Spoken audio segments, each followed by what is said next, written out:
Good morning, everyone. I would like to call this meeting to order and acknowledge we are in Treaty 1 territory, the home and traditional lands of the Ojibwe, Cree, and Dakota peoples, and in the national homeland of the Red River Métis. Our drinking water comes from Shoal Lake 40 First Nation in Treaty 3 territory. My name is Carrie Linklater. I am your chairperson this morning, and I am joined via Zoom by Adila Del Oro and Mr. Clay Purvis. From the assessment department is Ms. Sharon Tang, and our administrative personnel is Mr. Tristan Breeden. We'll be hearing applications for revision of the assessment roll in accordance with the Municipal Assessment Act. The matters for which revision is requested have been described in each application, and we will limit discussion to those matters. The statements that are made at this hearing are sworn testimony, and anyone speaking to the matters must be sworn in. Be advised that comparisons of assessments of properties are not considered evidence of market value by the board. The Board of Revision is appointed annually by City Council and is independent of it and the city administration. It makes its decisions on the basis of the evidence provided at this hearing and issues a written order that will be mailed to all parties as soon as possible. Please note that the board's decisions with respect to an application may be appealed to the Manitoba Municipal Board. The matter pertains to assessed value or classification, or to the Court of King's Bench if the matter pertains to the application of exemptions from taxation. Should you wish to appeal, information on how to do so will be included with the board's order. With respect to the hearing process, I will confirm the points of appeal with your property to be addressed with each applicant following the swearing in. We will then have the assessor's testimony followed by questions that the applicant may have, and then the applicant's testimony followed by questions. Each side will have an opportunity to summarize if they wish. Once all of the evidence about an application has been brought forward, the applicant may leave. The process will repeat for each item on the docket today. The session will close after all the applications have been heard, and the board will deliberate in private and make its decisions. You will receive the board's decision by registered mail as soon as possible. And as information, all public hearings are live streamed, recorded, and will be part of the public record. This morning, we will be hearing items 1, 3, 4, 5, and 6 on the docket. And Mr. Breeden, would you please affirm the assessor and the applicant's testimony? Madam Assessor, can you please state your full name? Sharon Tang. Do you affirm that the evidence you are about to give at this hearing is the truth, the whole truth, and nothing but the truth? I do. Thank you. Mr. Please state your full name. Jared Story. Do you swear that, or do you affirm that the evidence you're about to give at this hearing is the truth, the whole truth, and nothing but the truth? I do. Thank you. You may be seated. Thanks. Good morning, Mr. Story, and good morning, Ms. Tang. And I believe our first property is 567 William Avenue. And Ms. Tang, whenever you are ready to proceed. File number is 24-2297. Roll number is 1307-0294-000. Address is 567 William Avenue. The assessed value for 2025 is $354,000. Bottom of my page 1 shows the subject property information. So the subject property was actually built in 1905 with an effective year built of 1918. And there's one building with 3 stories on there, and there are 6 suites and 2 outdoor parking. Page 2 of my brief shows the subject property pictures and locations. And page 3 shows that there is no sales history for the subject property. Page 4 shows the workup for the income value. So there are 2 1-bedroom, 4 3-bedrooms, and we assign an average monthly rent of $733.47. Then we use 5.3% vacancy, 63.23% expense ratio, and 5.2% cap rate. And that gives us $354,000 for the subject property. Page 5 and page 5 of my brief shows the comparable rent, and page 6 to page 9 shows the CMHC information. And we can see on page 7, according to CMHC, the potential rent, it will be $93,768, and the model rent represents 56.32% of the CMHC value. And page 17 to page 19 is the income and expense information that is just included for information. And that's my presentation. I thank you. Mr. Story, questions? I have a few questions, Madam Chair. Ms. Tang, have you visited this property? No, I didn't. Okay, did you review the financial statements in advance of our hearing for the purpose of this exercise? For the subject property? Yes. No, I didn't. The subject property is rentable housing, so we don't take into consideration of their income and their expenses. Just to be clear, though, it is Winnipeg housing, so it's slightly different from Manitoba housing, correct? I'm not too sure the differences, but I think we treat them pretty much the same. Okay, and this, you confirm that this valuation is all derived from the model? Is that fair? That's correct. Okay. Okay, just very quickly, on your first page, the actual year built is 1905. But That's you're right. showing an effective year of 1918. So can you tell us what would give rise to an adjustment in the city's model of 13 years? I don't have the notes with me, but from what I can recall, there was a fire damage, I think back in 2003 or 2004. And there was a permit regarding to the repairs. And I think after the repairs, we did an inspection. And I guess at that point, we believe we should adjust the effective year built to 1918. Okay.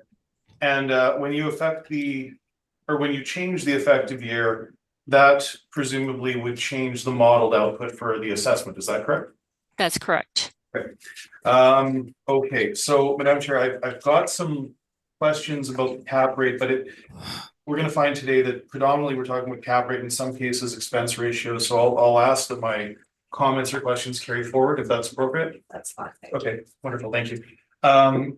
Ms. Tang, excuse me, on page 11, can you agree with me that these are the cap rates that were supplied in support of your position? On page 11, firstly, 203 Woodlawn, can we agree that that is a sale between related parties? No, I'm not aware of that. Okay, Madam Chair, I do have rebuttal. This has come up in a number of hearings previously, but I do have some rebuttal. It's simply a one-page. I can speak to it. It's been provided. We're going to go through the question. Sure. We'll Okay. do a follow-up Perfect. to your Yeah. Okay. presentation. Thank So you. I'm not going to ask questions on Woodlawn, but I'll deal with that in my rebuttal. Were these sales used in the model, Ms. Tang? In what sense? Well, were these the sales that you've provided on page 11? Were they inputted into the model to derive the capitalization rates for the 2025 cycle? I'm not too sure. Okay. Okay, that's fine. Will we see any calculations showing us how you arrived at those cap rates today? I think there's a privacy concern regarding to showing the income and expense information for these properties, just because these properties are not under appeal. So I don't believe we would like to show the calculation for those properties. Okay, sorry, you're saying that none of these are under appeal? Not under today's docket. Okay. All right, Madam Chair, I do have I have a rebuttal document regarding the cap rates provided on page 11. I'll limit my questions there and then just continue on once we get to the rebuttal, if that's okay. Well, I think then, okay, so you have, and just to be very clear, Ms. Tang, you've included the statements, on page 18 and 19, but they were not considered based on the fact that this is social housing. That's what I think I heard you say. Is that correct? That's correct. And It's just, yeah, and why would you not? I understand that we would not consider the rent because it's rent geared to income or it's means tested rent. But why would we not consider the expenses? because I think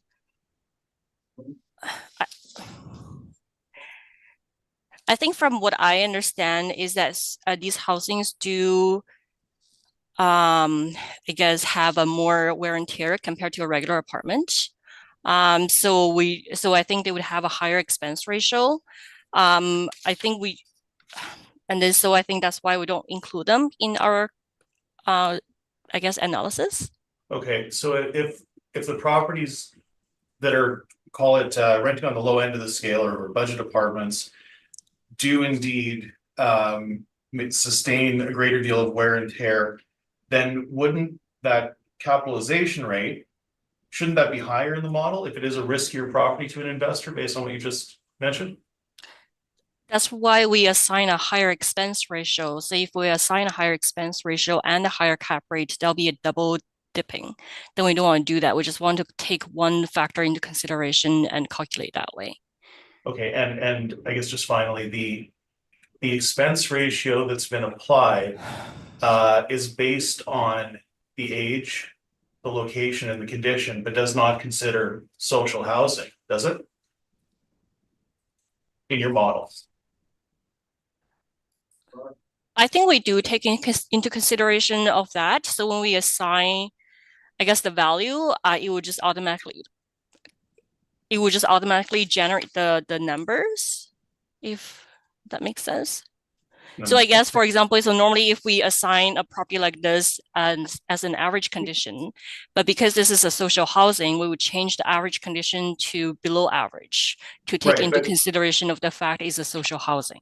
Okay, but if it wasn't social housing, you would apply the same metrics.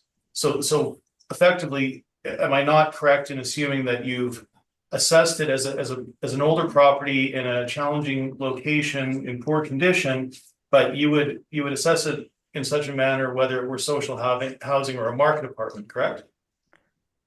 We do change the conditions, so we do apply a lower rent and a higher expense ratio for these type of properties. Okay, I'll leave it there, Madam Chair. Those are my questions. Thank you. Mr. Purvis, did you have any questions to the assessor? I don't at this time, no. Ms. Del, did you have any questions to the assessor? I don't have any questions at this time. Thank you. Thank you. Just want to clarify one thing, Ms. Tang, on page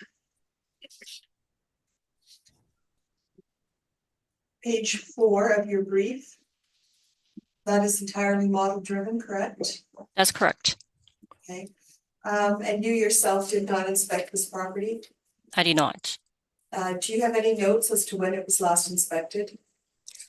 Or any to speaking to the condition of the building?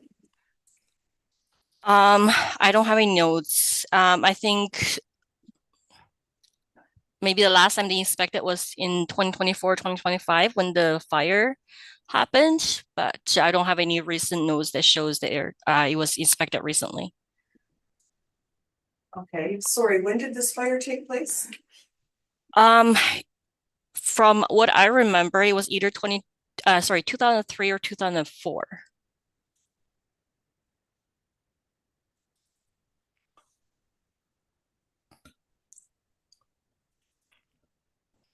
And you have no notes in regards to the damage? I don't have any notes with me, no. All right. Okay, I thank you, Mr. Story, if you would like to proceed. Yes, indeed. Thank you, Madam Chair. Okay, 567 William Avenue. We are in what I'm going to suggest is a challenging location in a building that was built in 1905. Now, the history of this building is that it was built as a It's not heritage. It does not have a designation, but it was built in the early 1900s as I believe it was built as a duplex and then converted to a fourplex. So it's an early 1900s conversion, pre-World War One. I did visit the exterior. I didn't visit the interior. I visited the exterior. I visited a number of times. I've handled for a number of cycles now, and I can warrant you that it is indeed in visibly poor condition from the exterior, and it is in a challenging location to say the least, in the 500 block of William Avenue. So ultimately, I had mentioned that this is Winnipeg Housing. So that is. Winnipeg Housing is a social housing agency. It is something like Manitoba Housing, although you will find as a general comment that the Winnipeg Housing properties are, they tend to be older, they tend to be properties that were converted from some other use. So they are slightly different from Manitoba Housing, but Ms. Tang is quite correct that they are rent geared to income, they are social housing. So rent is not, the actual rent collection is not to be used as it is. It's based on, I believe it's 30% of the tenant's income. So it's based on ability to pay. So in terms of our cap rates, we provided you with a full cap rate study. We'll go through that at the end, but ultimately we did review the rents, the income and expense, I should say. We are fine with the potential gross rents. They equate to effectively $733 per door. That makes sense for a property renting at the lower end of the spectrum.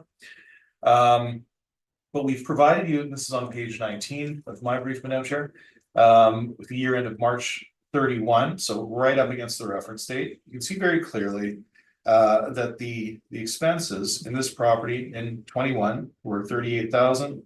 In 22, they were 38,000, just a touch higher, 38,213 versus 38,155, and then higher still in 2023 at 44,953. So the assessor has mentioned that they use a higher expense ratio, but the expense ratio that's used here is actually quite low when contrasted with the reality of this property. In my subject stabilized percentage per square foot column, that's actually stabilized as a percentage of the effective gross income. And you can see that there's nothing really out of whack there. I mean, you've got the utilities running at 18.4%. That's right where they ought to be. It's actually, frankly, it's a touch low for a building of this age. So it appears to be managed efficiently. There's no nothing there that would give us pause. But those expenses, if you were to use the actuals, would exceed 85%. That's too high. That would lead us to a value that would be closer to the land. Actually, likely be, well, I don't want to speculate, but it would be too low for the purpose of our assignment. So we want to make sure that we're not landing at a value that doesn't ultimately make sense. We've used a cap rate of 6%, and that is due to the fact that the property is in a challenging location. Location is, from our perspective at least, the primary driver of value in real estate is location. It's very, very important. The age and the condition. Now, when it comes to social housing, we'll be talking about social housing a fair bit today based on the cap rates. Our guiding methodology is provided by board orders that we've provided in support, as well as the leading text, which is Mr. Robert Polton, an appraiser from the United States, talking about income limited properties such as these. And effectively, the appropriate methodology for a cap rate is to look to the market, develop a baseline cap rate, and then to adjust upward for the presence of, I believe what he calls the 4 factors, and that's location. So he says blighted or neighborhood decline. So we certainly have that. We have a property where the built environment, the surrounding area is in rough shape. We have a low income tenancy, and we have no history of economic profit. So with all of these factors taken together, we feel that a cap rate of no less than 6% makes sense. Now, if the property were larger, our study would indicate a cap rate of 6.1 to 6.6 makes sense. We've used 6% because that leads us to a value that ultimately is supportable and makes sense. So if you'll indulge me for a moment, I'll go through this cap rate study very, very quickly, and I'll do it once, Madam Chair, and then we can I'll sort of hit the high points, and then if you have questions or if you'd like me to expand on any of it, we can certainly do that, but Right, like and we'll carry it forward. carry forward, that's Yeah. precisely, thank you very much. So Altus Group has provided you with a standalone study regarding how we've developed our cap rates for multifamily. Each asset class will have its own independent standalone document regarding cap rates, but many of the comments that we'll make will be similar, so you may have heard this before. The first point that we talk about here is that the cap rate, you'll hear us talk about the cap rate as a numeric assessment of risk. So a higher cap rate means that the property is a higher risk to an investor, and obviously a lower cap rate would be a lower risk. So when you have a property that's in poor condition in a challenging location, typically we would expect to see a higher cap rate, and it's a simple concept in that any investor who would be willing to take on a higher risk property would require a higher return. And that simply makes sense. So that's the first part. We do note that at the reference date, GICs were returning 4.5% and climbing. So when we see the assessor putting forward cap rates that are below 4.5%, they don't seem durable from our perspective, because on the day, and that is indeed the purpose of the exercise, to look at what would have happened at April 1 of 2023. And it's not logical that a seller would divest an asset with a rate of return below the rate of return offered by a very safe investment by way of a GIC. We talk about the different ways that we're able to derive cap rates, and effectively the appropriate methodology is to take the best information that you have and consider principle of anticipation in some cases. And there's certainly one that we'll talk about in our rebuttal where I think the assessor has missed the mark in that regard. And we have to stabilize into a what we'll call a single year's income expectancy into a value indication. And this is all, of course, from the appraisal of real estate from the text, the second Canadian edition. We talk about the influences by the three major items in cap rates. Of course, the perceived risk, which I've touched on, investor expectations for appreciation. So that's what we call the durability of the income stream. Do we see this income stream climbing or becoming greater over time? Does it appreciate? And what is the required return in other investments? So stocks, bonds, GICs. So I think I've mentioned we've hit all those points, so we'll move forward very quickly. Now, this is on my page 5. We note that the city every year, or every assessment cycle, I should say, for the general assessment, puts out a document called the Valuation of Income Producing Properties. We've included it here in full, so you can certainly check that what we're saying is accurate. But the city does say to the ratepayer that the capitalization rates for apartments range from 3.5% to 7.95%. So that's a huge range. But when we consider the context of the properties that we'll be looking at today, 6% fits squarely in that range and makes a lot of sense. We have provided you with costs of borrowing, which I've mentioned, and I think we're all well aware of inflation and interest at the reference date, so I won't dwell there. We talk about the various factors that would affect the risk profile of an asset, building type and construction. So what we will generally see is when we have older buildings or buildings that were purpose-built for social housing, they're not built to compete on the free and open market. So they are typically what we'll call more Spartan or more utility grade. Heritage status and designation, that comes with a caveat on title. We do not have any of those on our docket today, so I'll leave that there, but it is something that we do consider when we're developing applying cap rates to properties and subject. We consider building amenities. Now, again, we have Spartan finish. We don't have any amenities in any of the properties that we're looking at today. That would be considered a negative. So that would be a higher risk based on the ability for the property to for the income to appreciate, and that's covered again in the durability and the quality of income. And of course, we talk about age, condition, parking, and suite mix. number of suites, and then location and external factors. And I think you'll find today that these properties are likely grouped together because they share a commonality in that they are all in challenging locations. We have provided sales to you, and this is on page 11. They're all laid out here with our cap rate conclusions, and we are suggesting, based on our sales, that we're seeing cap rates from these sales of 5.26 to 7.11. I think that gives us a very good indication of where the market was as of April 1 of 2023. And further to that, I've provided you with all of the calculations in support of our conclusions. Now, I asked the assessor if there were any calculations, and she said no, and that's fine. But I want to draw that distinction that we have indeed provided you with all of our calculations, and all of our assumptions have been laid bare here for your review.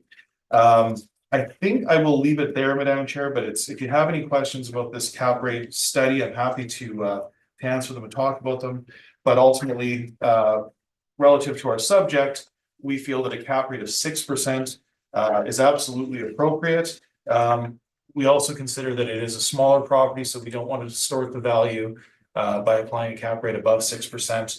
The rents are exactly where they ought to be, and we've used 65% a capped expense ratio, though I don't see any efficiencies that are striking me from the stabilized statements provided by the owner. All that to say that we feel that the current assessment for our purpose today of $354,000 is too high, and we would respectfully submit that a value of $292,000 for this asset is more appropriate based on our submission. And with that, I'm happy to take your questions, and I thank you. Thank you. Ms. Tang, did you have any questions for the applicant? Yeah, just a few. I guess for the cap rate study document that you provided, the one with 122 pages. Yeah. If I understand correctly, I guess these properties were recalculated based on, I guess, the market rent instead of using the actual rent at this time of sale, and with some expectations of what the future rent could be. Oh, I think what you might be talking about is 2390 McPhillips. And that's a property that we've been talking about a lot this cycle, but we talked about it a lot last cycle too. Now, our hypothesis was that the purchaser, well, we know that the purchaser was a real estate investment trust, so a very knowledgeable purchaser coming into our market. And we know that at the time of sale, the rents that were recorded were below the CMHC average. So that property was a newer build with rents that were below CMHC average. And I can tell you, that's very rare. We don't typically see lower rents for a good quality property in a good location that's new. So our hypothesis was that that property was purchased with the intention to raise the rents. And that's precisely what happened. Now, we couldn't talk about the rents that were raised in the previous cycle based on the limitation of the reference date and that window that we were permitted to discuss. But now that window has moved, and now we can discuss what happened. And indeed, we can see that those rents were raised at the time of purchase. So the cap rate that the city's put forward, for example, for the Lady Joyce of 2390 McPhillips, that cap rate is erroneous because the city has calculated it using the historic rents rather than the rents that would have been anticipated by the purchaser. And just as a simple mathematical concept, as those rents increase, the cap rate increases as well. So we haven't recalculated it. We have simply used CMHC rents. Now, I've been in that building. It's a good quality building. I live very close to that building. I know it very well. And I believe that the rents that were used by the city are too low. And the rents that are now in play are higher. So at a very minimum, the cap rate that has been presented by the city of Winnipeg does not include or does not consider the principle of anticipation, which of course is a huge part of cap rate derivation. Cap rates are not simply a matter of data entry. There has to be some analysis that goes on, and that's precisely what we've done. So I guess that property was sold in 2020. So are you aware what the actual rent they were collecting in 2021? Yeah, we do, and it's in 2021. Well, no, I don't have it in front of me, but I do know that the rents at the time of purchase were below CMHC. Right, but you don't know how much exactly they were actually collecting after they We know purchased that the the price. asking rents were substantially higher than what was collected. And we haven't used the asking rents, we have simply used the CMHC rents as a baseline. Right, but are you aware that the actual CMHC rent that you were asking for is also a lot higher compared to what they were collecting in 2021? Well, I presume that at the time of purchase, there would have been some turnover, there would have been some expiration of, so we would probably be better to look at 2022. And you haven't submitted that in rebuttal, so we haven't been able to see it. It's not our client, we don't have access to those files. So if you were to submit it, we could certainly talk about it. But as a general concept, the rents that were being collected at the time of purchase were below CMHC, and immediately upon acquisition, which was post-reference in the previous cycle, but is now fair game. The rents that were being asked or that were being put to the market were substantially higher. So at a baseline, if you use the CMHC rents, that cap rate is much higher than what the city has suggested. Are you aware, according to the appraisal theory, that we're supposed to be using the same methodology for the subject property and the comparable for expense and the capitalization rate studies? Yes, we're using the best data that we have in order to come to a stabilized single year's income, and that's straight from the appraisal text, and I think it's in the first page of our cap rate study. There's quotes directly from the Appraisal Institute, and it says direct cap is a method using an income approach to convert a single year's income expectancy into a value indication. That's precisely what we've done. So do you agree that I guess the income collected by the property is not market rent? It was not market at the time of purchase. No, I'm talking about the subject property, sorry, not 2390 McPhillips. Sorry, our subject property? That's correct. Sorry, we're agreeing on the rent, are we not? That is a reasonable market rent. We're using a factor of CMHC, correct?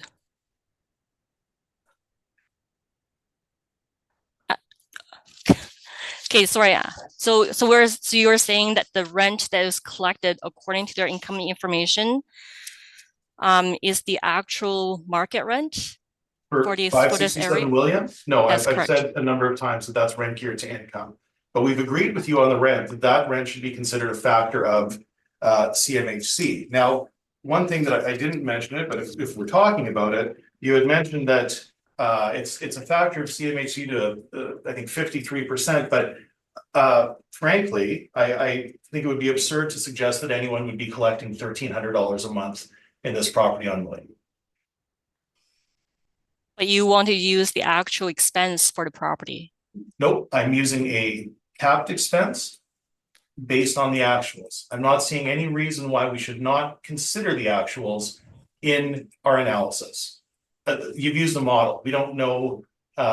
We don't know what the line items are that you've used. We just know that there's a model that kicks out a certain ratio. We've done this by hand. It's not algorithmic. This has been done by people in our office, reviewing the statements and stabilizing them. I've not used 85% of what we've suggested. I've used a capped expense ratio of 65%. And that is indeed supported by the expenses. And those expenses, as you can see, if there's a single expense in that stabilized line that you take umbrage with, I'd like to know about it, because I've reviewed it and there's nothing there that is out of sorts. But we've capped it anyway. We've capped it at 65% as per our typical practice. I don't have any other questions. Thank you. Ms. Del Oro, did you have any questions to the applicant? No, thank you. I don't. And Mr. Purvis? I don't have any questions, no. Thank you. So just one quick question, Mr. Story. You mentioned that you drove by this property A number of times, yeah. We've done exterior inspections. Okay. Can you speak to the exterior condition? Very important. Yeah, very, you can see in the photos. Now it's a, Did you take the photo? yep. Okay. Yep.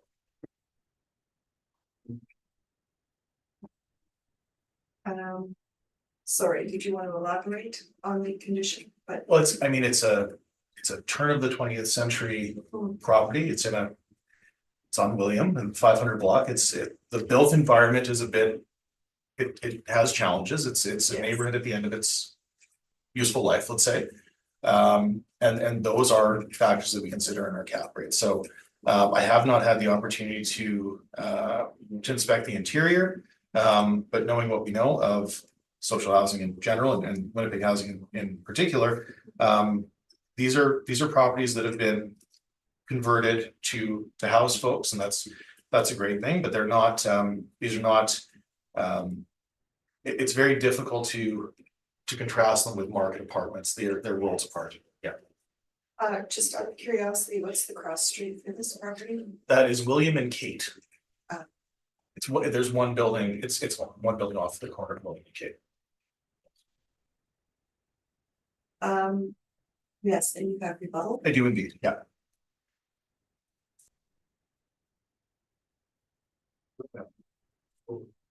So we're gonna refresh. Yes, there should be two, yeah, there's still, I got fantastic things. So panel, we're going to hear rebuttal from Mr. Story. So if you want, the secretary is just sending it. So if you want to refresh.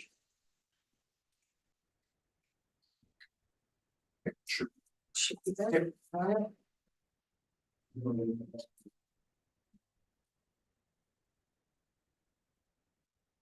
Yes. Panel members, do you have the rebuttal? Yes, I have it. Do you see it's all in one document? Yeah, it looks like I have it. Yes. Thank you. And Ms. Tang, you have it also? Yes, I have it as well. It's just a 3-page document, right? I have two pieces of rebuttal.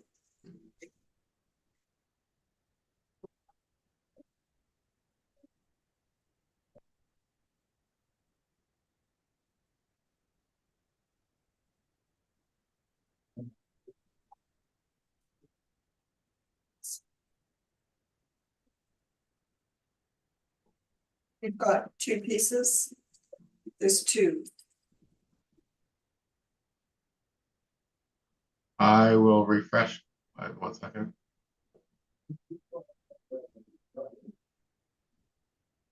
I've got the other one now, yeah. Okay, thank you. Would you like to proceed? Wonderful, thank you, Madam Chair. Okay, so the first comment that I had made was related to 203 Woodlawn. The assessor has included it as a cap rate comparable.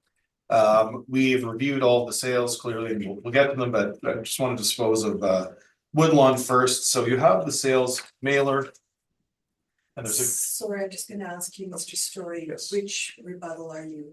oh, I'm sorry, I don't have Oh, it it's- labeled for you, but it's this guy. It's the first, yeah, all right, thank you. And it's just very quickly, Madam Chair, it's obviously we don't use sales that are not arm's length transactions, and the assessor typically doesn't either. But on the sales mailer on section B, it says sales verification. And the city asked the purchaser, was this sale an arm's length open market transaction? Purchaser said no. Subject to unusual conditions, question mark. And the purchaser wrote in internal transactions among family members. That would, from our perspective, disqualify this sale. As an indicator, it's a sale between family members, should not be considered. Those are my only comments on this. It's pretty cut and dry, I believe, so leave that there. Thank you. Okay, now in terms of the larger rebuttal document, and again, Madam Chair, I'll ask that we just go through this once and ask that to carry forward.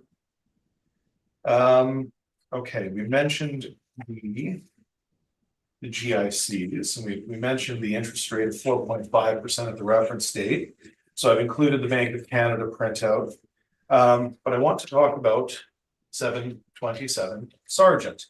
And 241 Young. Now, initially, the department put out a cap rate on Sergeant at 2.99.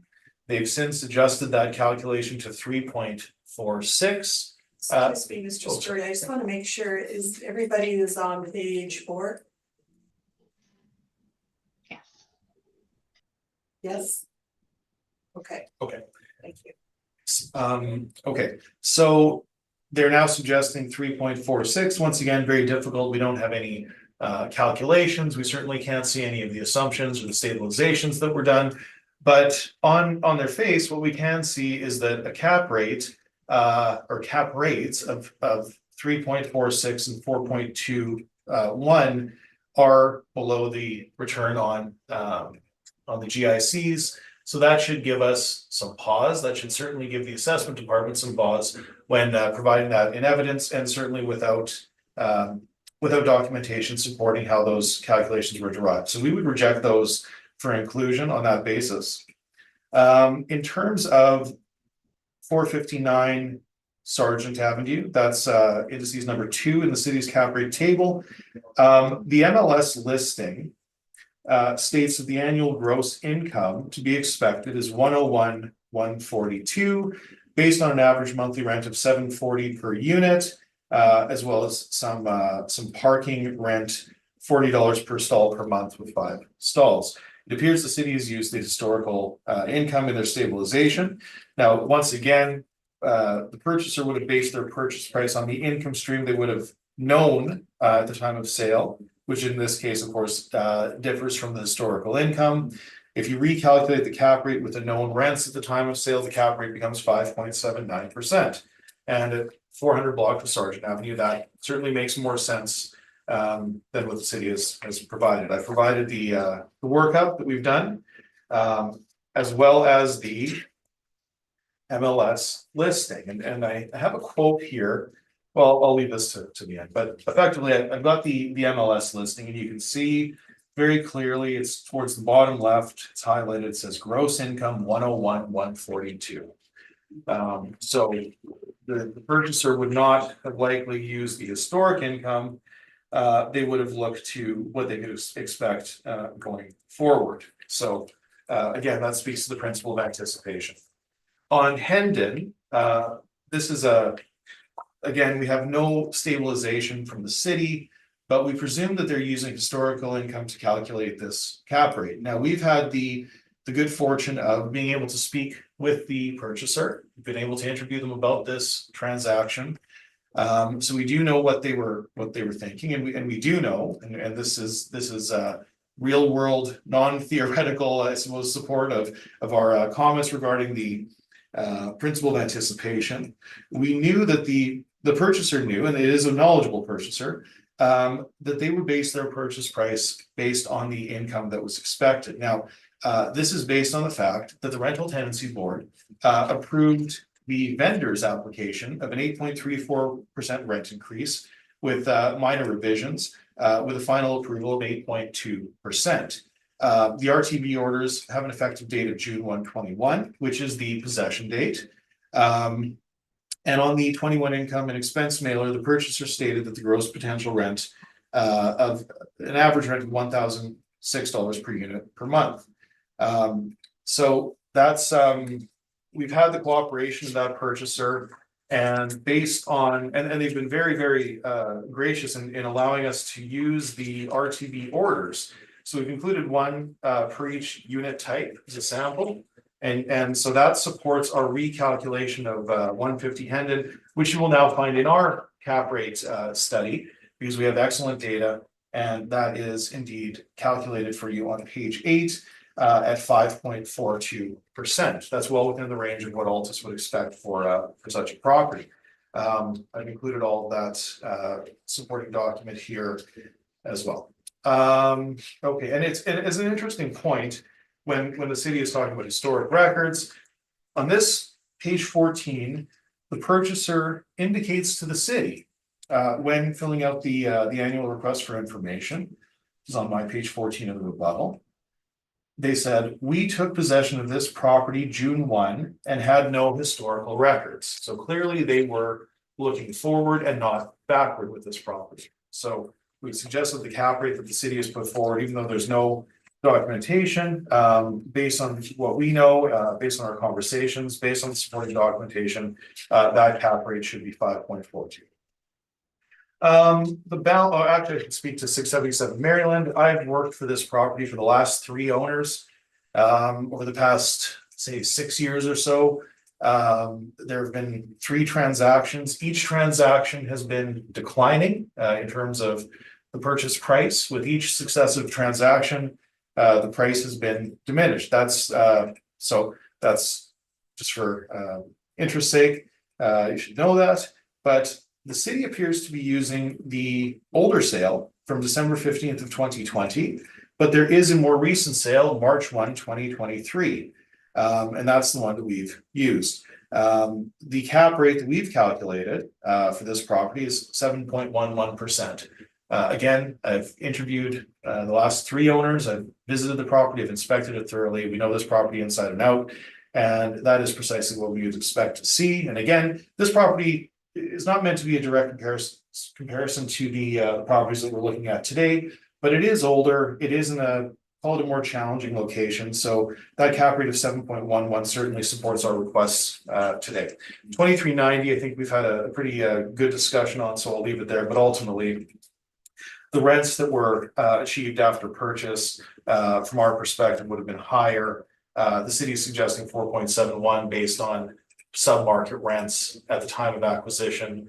Post-acquisition, the real estate investment trust increased those rents, which would lead us to a higher cap rate.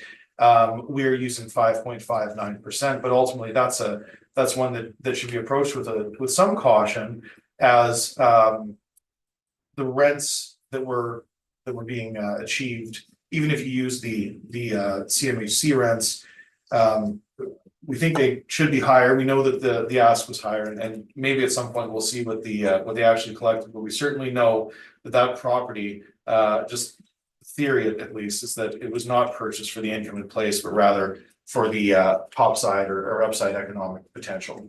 The balance of the brief, we're talking about intention to renovate. So again, that's we have board orders that suggest that cap rates that are derived from properties that were purchased for the intention to renovate indicate an atypical motivation. So once again, these folks are purchasing these properties not for the income in place, but rather the economic opportunity of purchasing a property that in some cases is distressed, and renovations occur, and then those rents become higher. So it's thoroughly inappropriate to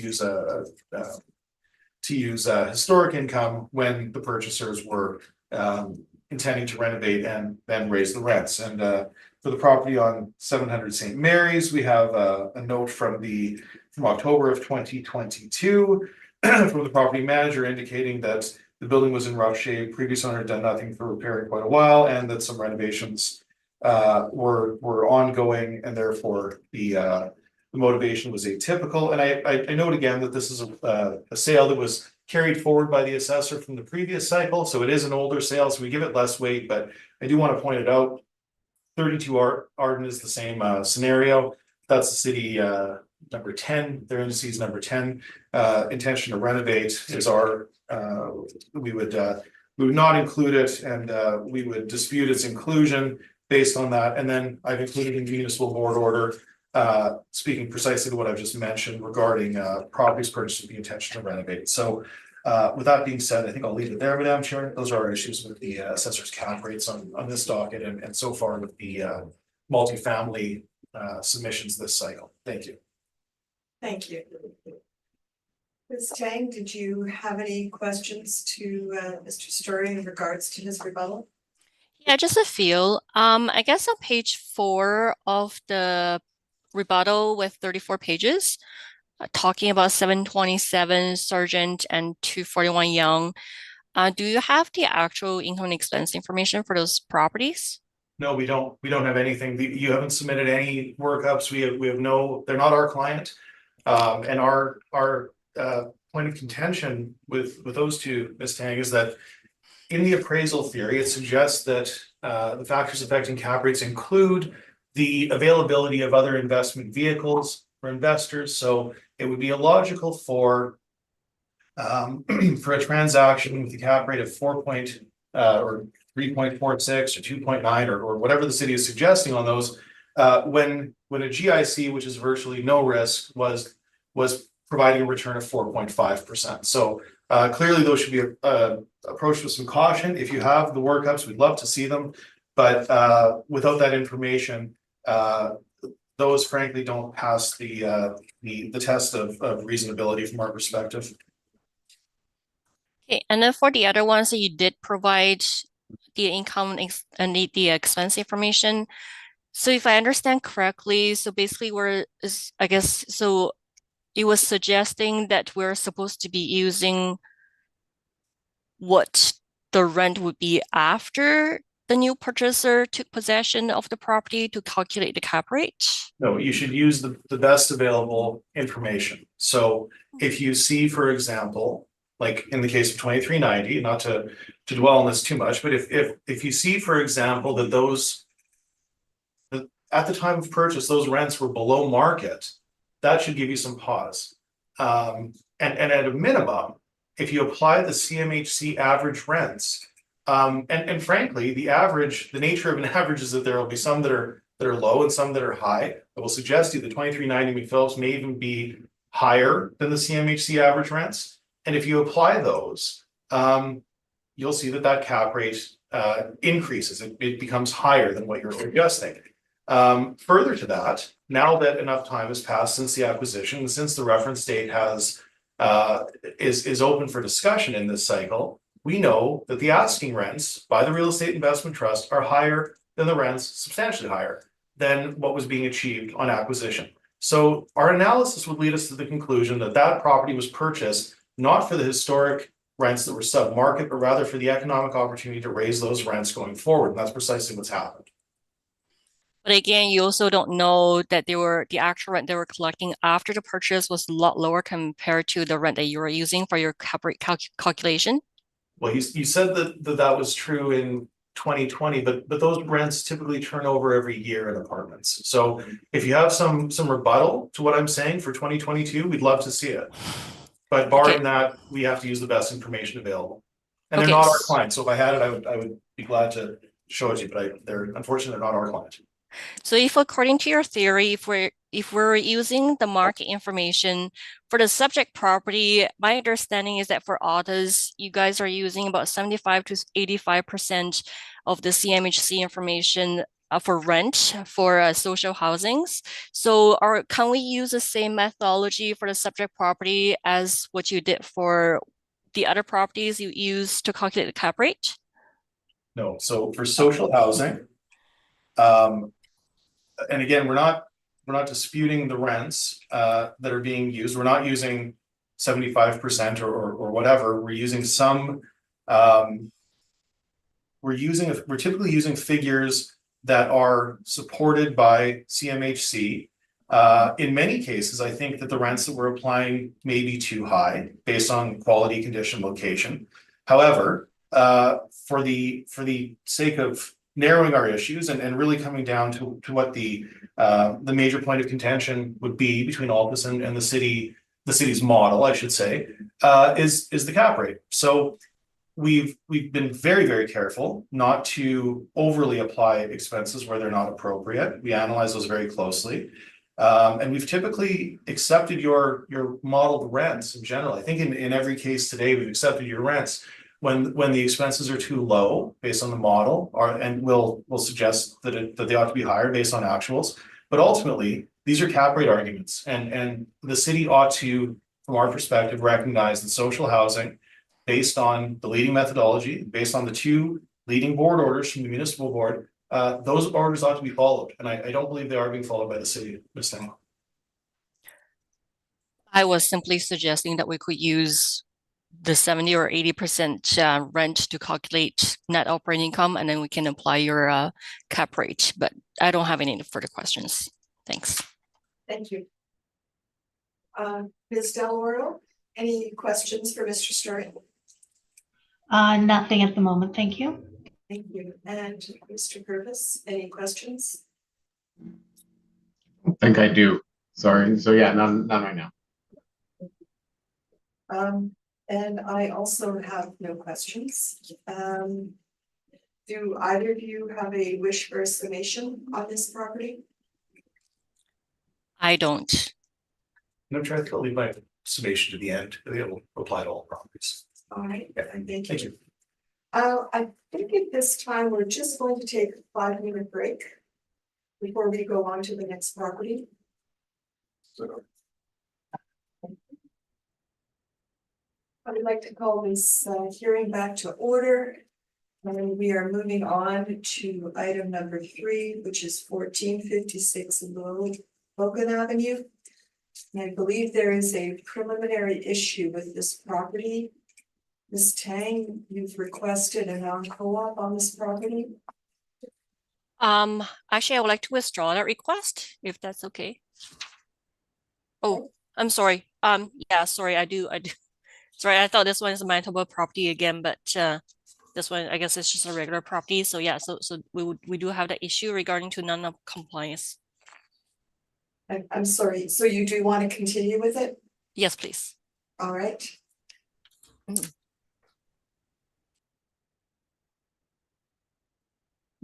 Sorry, if you would like to proceed with that.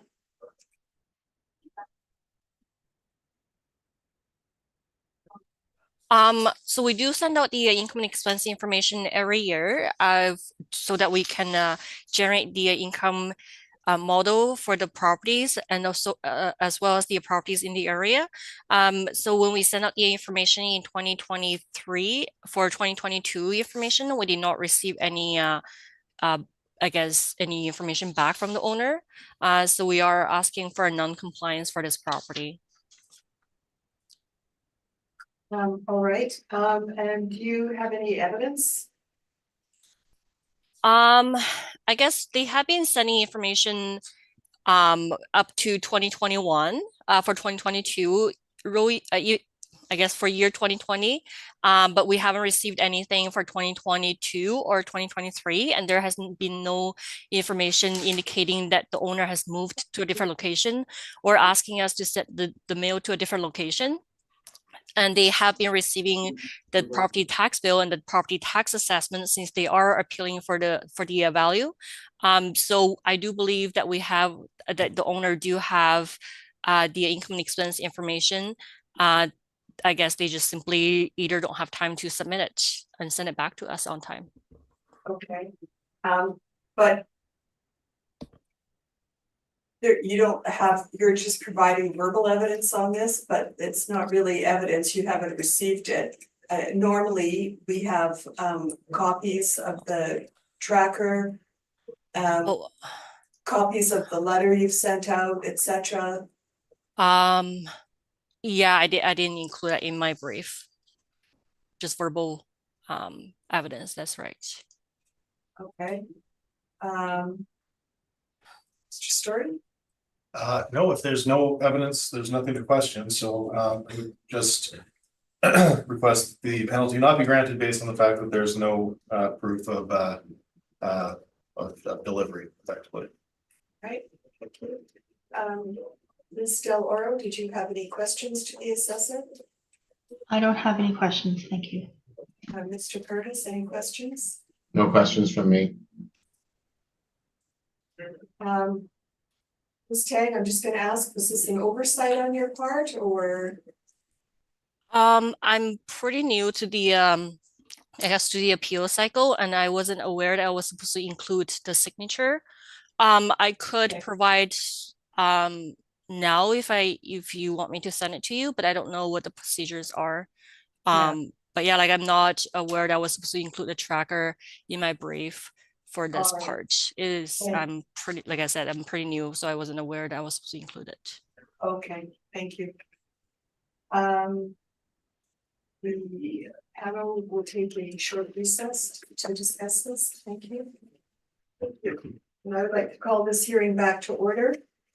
And in regards to the non-co-op request from the city on 1456 Logan, We are denying the request. Is the assessor there? Oh my gosh.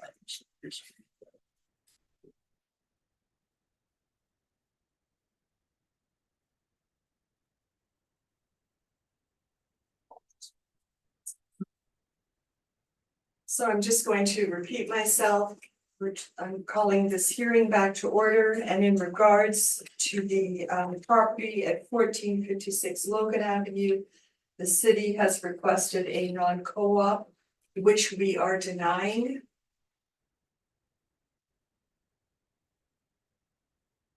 And so, Ms. Tang, if you would like to proceed with your brief. Okay, file number is 24-1303. Roll number is 1309023700. Address is 1456 Logan Avenue. The assessed value for 2025 is 458,000. The building was built in 1912 and with an effective year built of 1915. There's a 2-story for the property, 8 suites and 4 outdoor parking. Page 2 and 3 of my brief shows the subject property pictures and locations. And page 4 shows that there's no sales history for the subject property. And page 5 shows the workup valuations. So there's 1 bachelor suite and 7 one-bedrooms. And we assign an average rent of $615.12. And we use a 5.3% vacancy, 61.08% expense ratio, and 4.75% cap rate. And that gives us $458,000. And page 6 of my brief shows the comparable rent for the property. And 7 and 8 shows the cap rate study.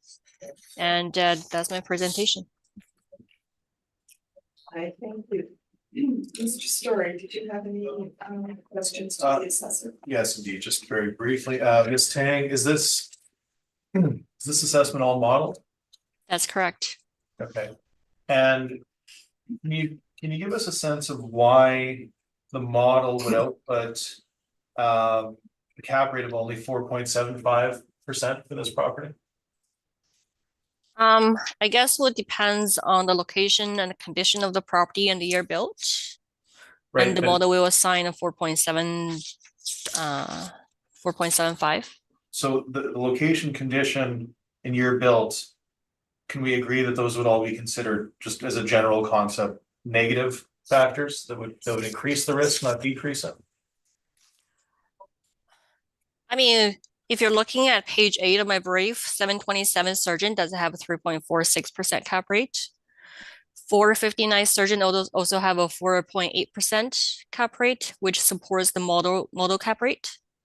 Okay, but and we've gone over this a fair bit, but you haven't supplied any calculation. But if we are going down that road, then doesn't this one seem out of sorts when contrasted to what you've submitted for 2390 McPhillips?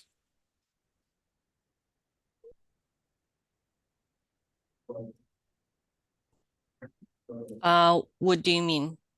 Well, I mean, the 2390 McPhillips is in a good established suburban neighborhood. It's anchored by large grocery. It's very close to amenities, hospital, shopping, transportation. It's newer. It's in great condition. And you're suggesting a 4.71 cap, which is almost exactly what you're suggesting for this older building on Logan between Quelch and Cecil. Doesn't that seem out of sorts to you? But 2390 McPhillips also has 90 units. Oh, okay. So you're suggesting that the number of units is affecting the cap rate in the model? That's correct. Okay. And is there anything to support that the number of units affects the cap rate in the market?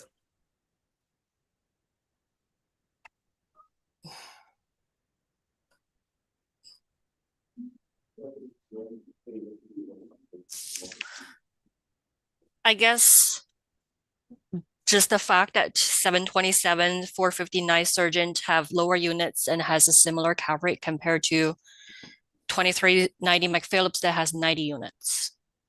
And they're both in a very poor location compared to 2390 McPhillips. I think I'll ask my comment regarding the calculations carried forward, Madam Chair, and I'll leave my questions there. Thank you. Mr. Purvis, did you have any questions to the assessor? One question regarding the owner, the numbered company. Do we know if it's a for-profit or non-profit company? This will be a for-profit. Okay. Non-profits can be numbered companies too, so I just didn't know if we were aware what it was.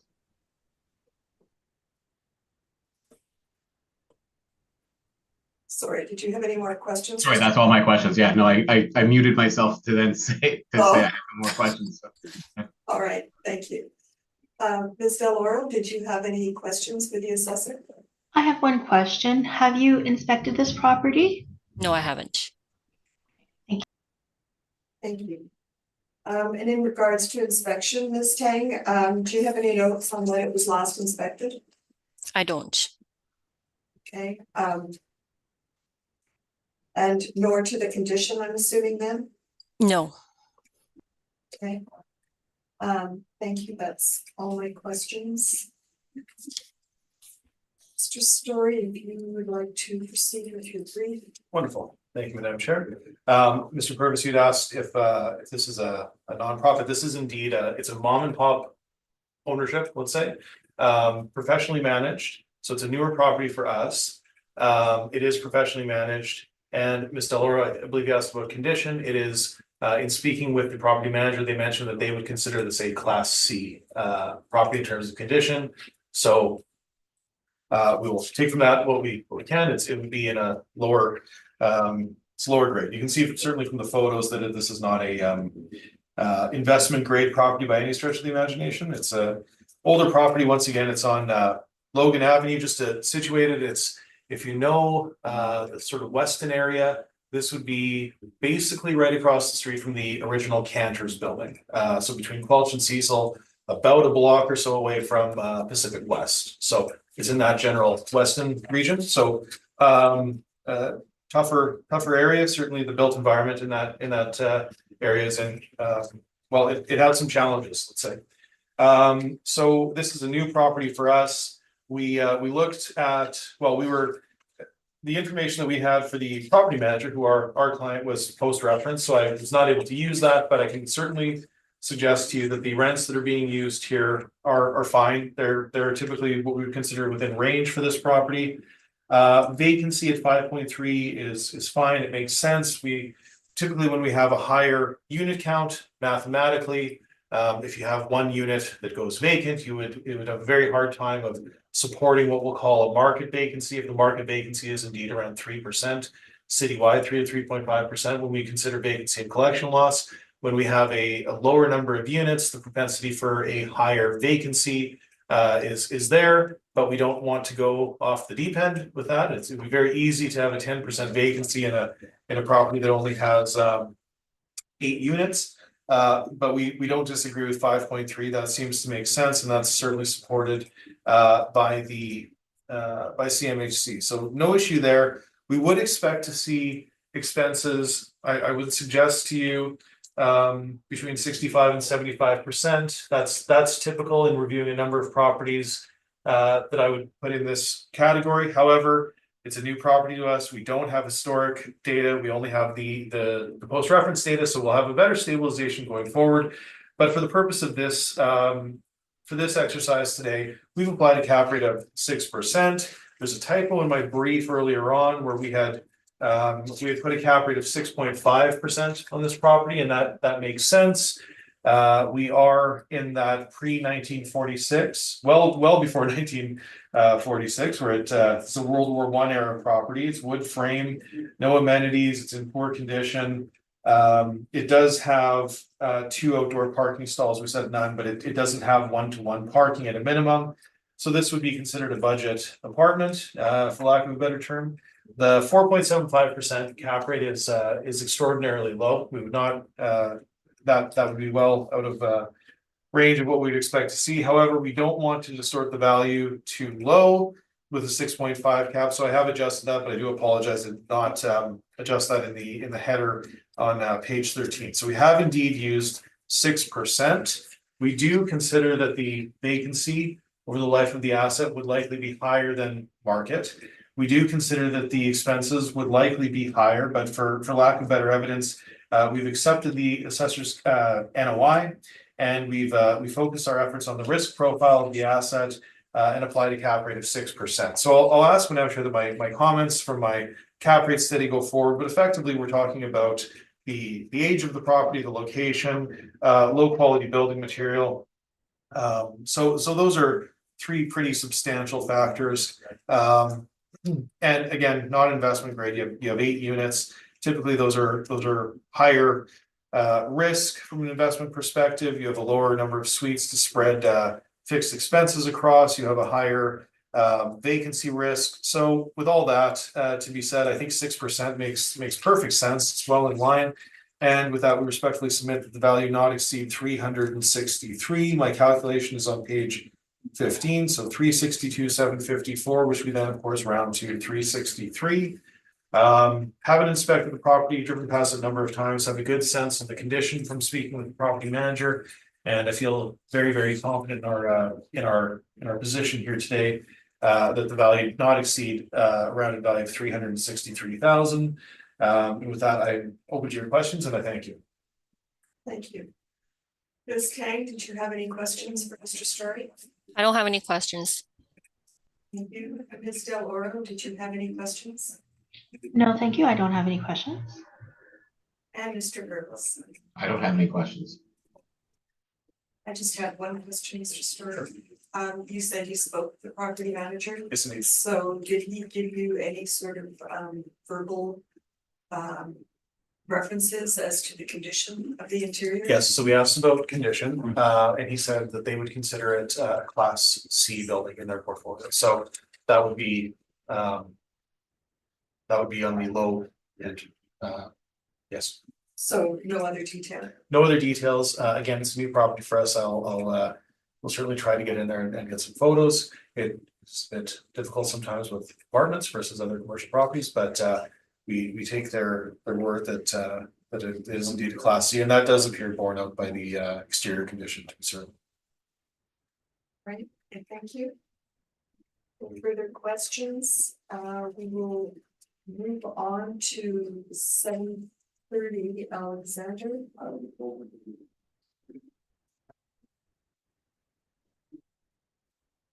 Ms. Sloan, whenever you're ready to proceed.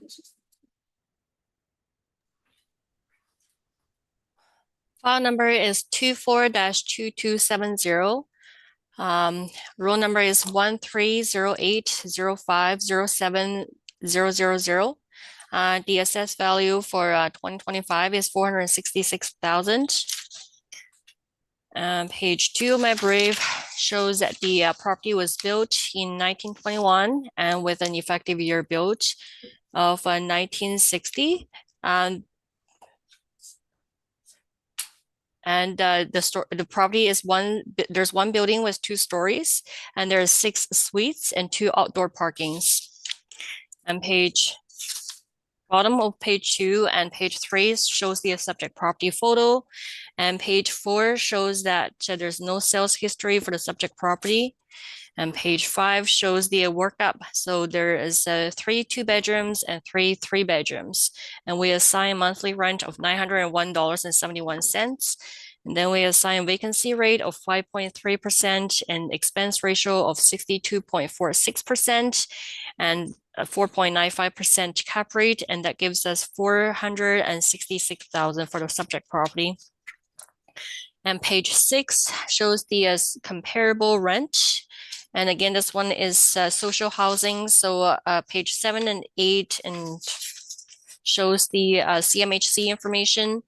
And we can see that the model rent is about 63.39% of the CMHC value.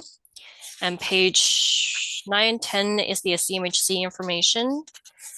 And page 18 to 20 is the income and expense information provided by the owner. And that's my presentation. I thank you, Mr. Story. Yes, Ms. Tang, have you ever visited this property? No, I haven't.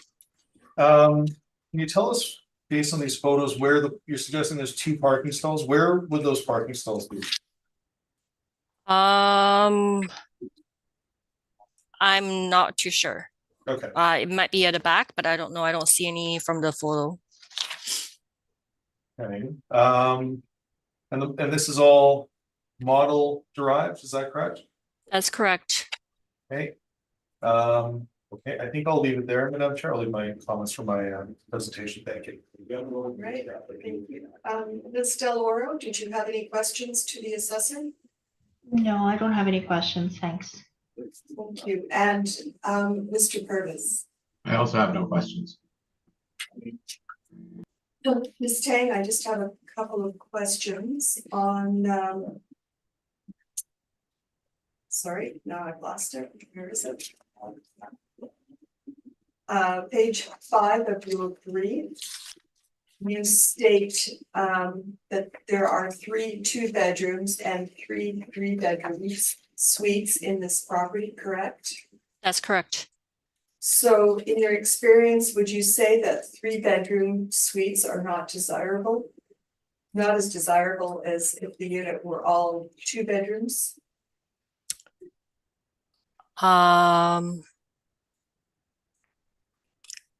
I don't have any comment. I just know that I understand. Well, my understanding is that I think there was a permit. I think in an 18, I think 18 something.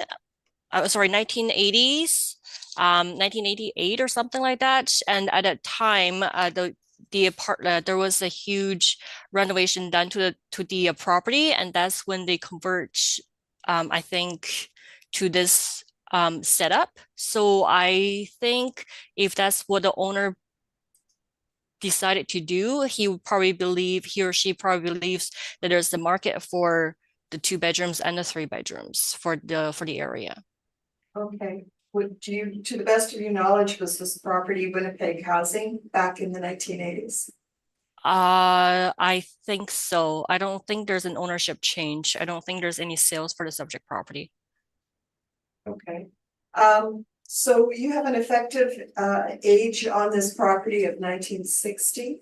That's correct. So would that be referencing the renovation in the 1980s? That's correct.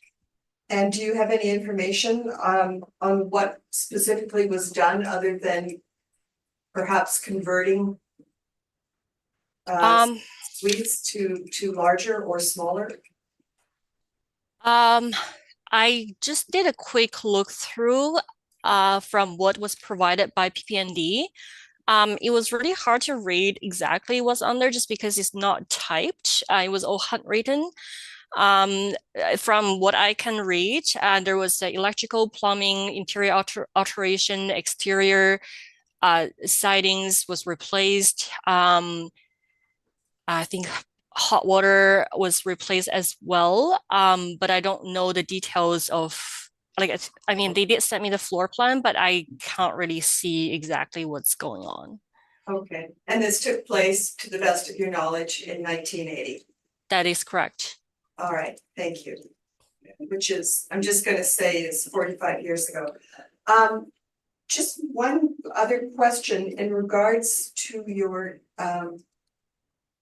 cap rate chart on page 12.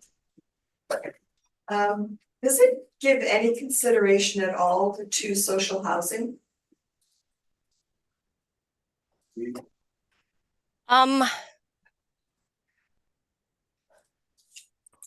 I think what happened was, like when we were looking at the property, like we do take consideration of these comparable cap rates, but at the same time, we're also looking at an overall values. So for example, this one, we're on page 5, it shows that the average unit was about 77,000 per unit. So I guess we were also looking at the comparable market information, and we do take into consideration of this one is the social housing. So we would adjust I guess the income to a lower income and higher expense ratio to capture that. So we don't just look at the cap rate, we're also looking at other factors as well. And then, like I explained earlier, so if we do use lower rent, higher expense ratio, and a higher cap rate, that'll be double dipping for valuation.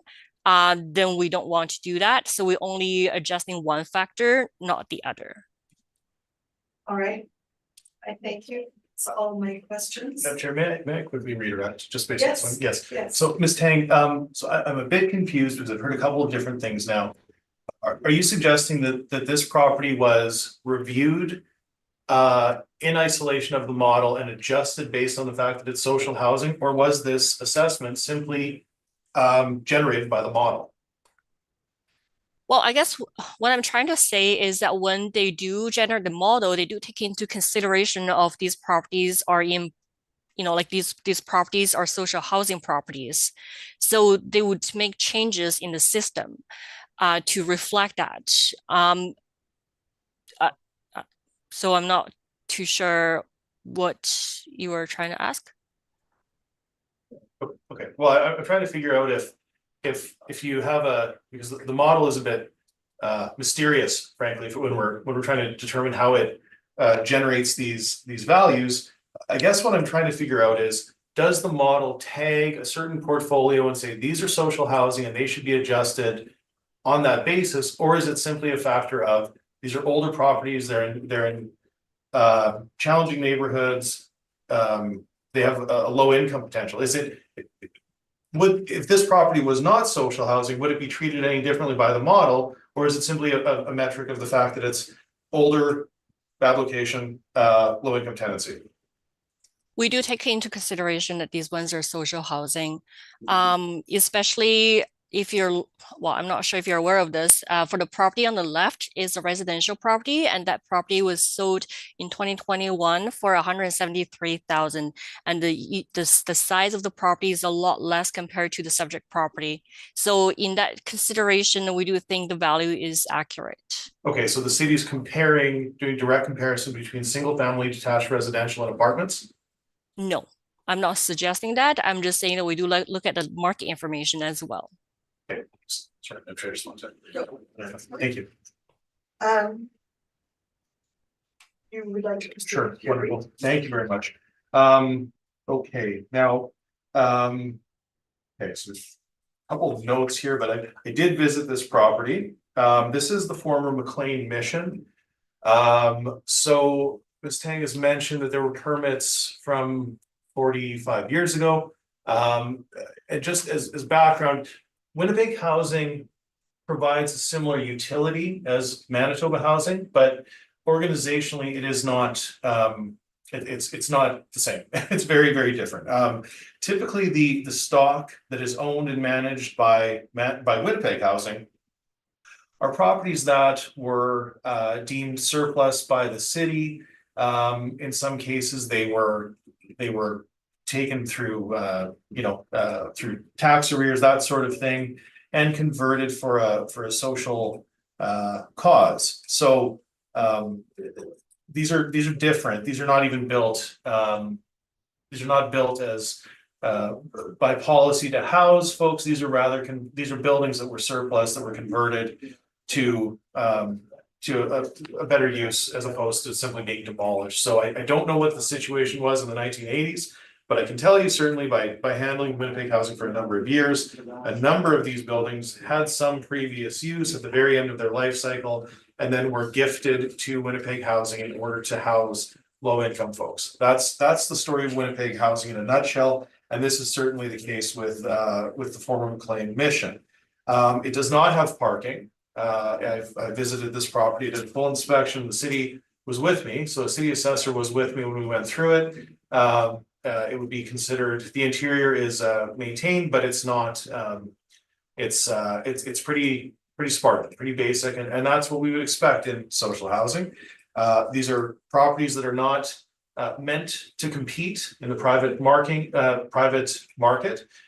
These are shelter assets for vulnerable and low income folks. So just want to be very, very clear about that. They're not built by market factors. Now, Madam Chair, you keyed in on something very, very astute, and that's the fact that we have 3-bedroom units in this area. This is the corner of Lulu and Alexander. If you were building an apartment, I would suggest to you that the likely demand would be in bachelor and 1-bedrooms, not 2 and 3. These are built with 2 and 3 bedrooms to house as many folks as possible. That's typically the mandate of the social housing providers. So I want to be very clear about that. And we do mention, there's a lot to talk about with social housing, but we do talk about the inherent obsolescence of factors just like this. 3-bedroom units at the corner of Alexander and Lulu, that's not meant to satisfy any demand in the market, but rather to house families. Typically, that's why we'll see those suite mixes, and we do mention that suite mix is part of our cap rate. So ultimately, there is no parking here. You can see very clearly.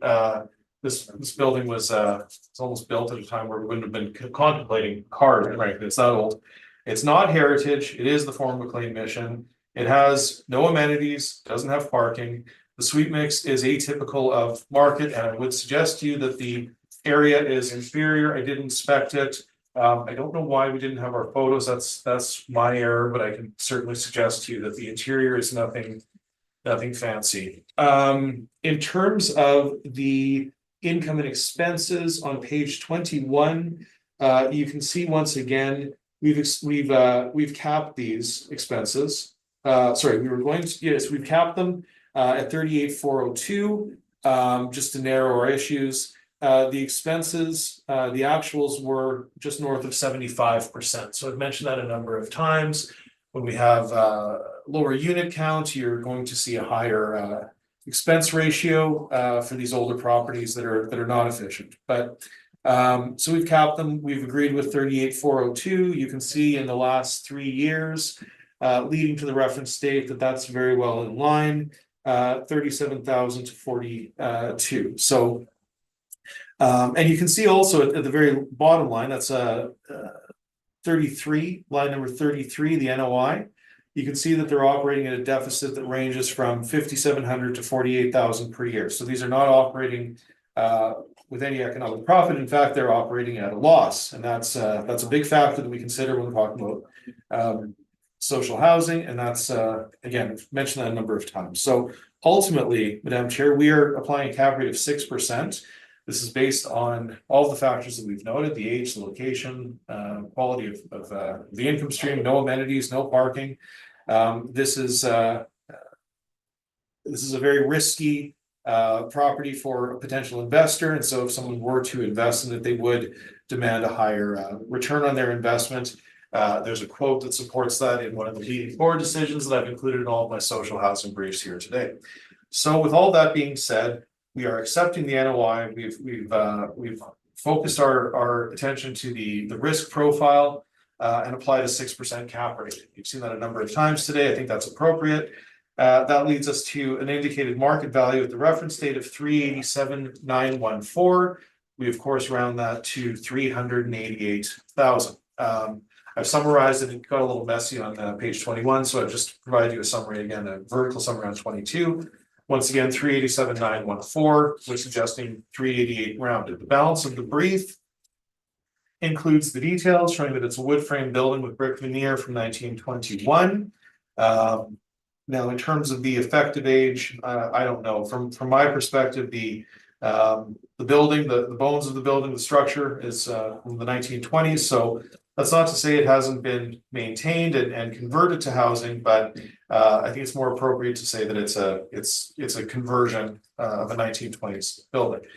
We have the income and expense data supporting our stabilization. You can see that the owner is showing you that there's no parking, and you can see very clearly if you have a quick look at it from the street view, there's no parking in this property.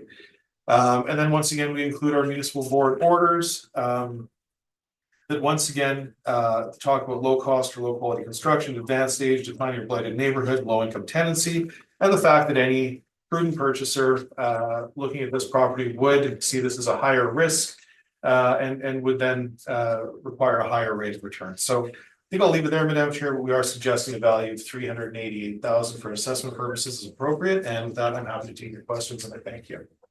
Thank you. Ms. Tang, any questions to Mr. Starting? I don't have any questions. Mr. Purvis, I have no questions, thank you. thank you, and Ms. Del Oro? I have no questions either, thank you. Let's have a couple, Mr. Story. Sorry, when did you inspect it? So there was okay, I'll go back to my memory. I'm gonna say it was 2020 or 2021. I can't recall, I don't have a note on it, but I do recall that we inspected it because there was a historic municipal board appeal. So the assessor requested, not this assessor, a different assessor requested an inspection. So we went and we toured the property. My photos were not in my folder. I'm not sure why, but I certainly did inspect it within the last, call it 2 or 3 years. Sorry, you said historical? Oh, no, there was Right. an old municipal board appeal that was Gotcha, hanging out there. So gotcha. I thought just because of the age you were Oh, right. suggesting this had No. historical designation. No. Sorry, and can you just elaborate on the interior? Yeah, it's very basic. It's what you'll find with these properties. Again, this was the former McLean Mission. You can see it's written right on the building on the stone etching. And it was previously, I believe, from what I read in the historic record from this Manitoba Historical Society, it was, I believe, a Sunday school many years ago. So at any rate, I think the permit that Ms. Tang is discussing, we didn't look to permits that are 40 plus years old, but I think what likely happened is they would have gutted the building to create lodging, to create units. So it's basic, but it's atypical in that the layouts are not they're all quite different, and they have to sort of work with the shell of what they had. So in some cases, it's a bit odd. They're atypical of market. I'll get the photos for the next appeal, but in terms of quality, they're basic, they're maintained, they're not in terrible condition from what I saw, but they are certainly not units that would compete in the private market based on the fact that they are a conversion of a very old building. Right. Thank you. That's all my questions. And I think you stated you wish for a summation at the end. Just at the very end, yes, ma'am. Thank you. Right, we will move on to item number 5, which is 62 Isabel Street.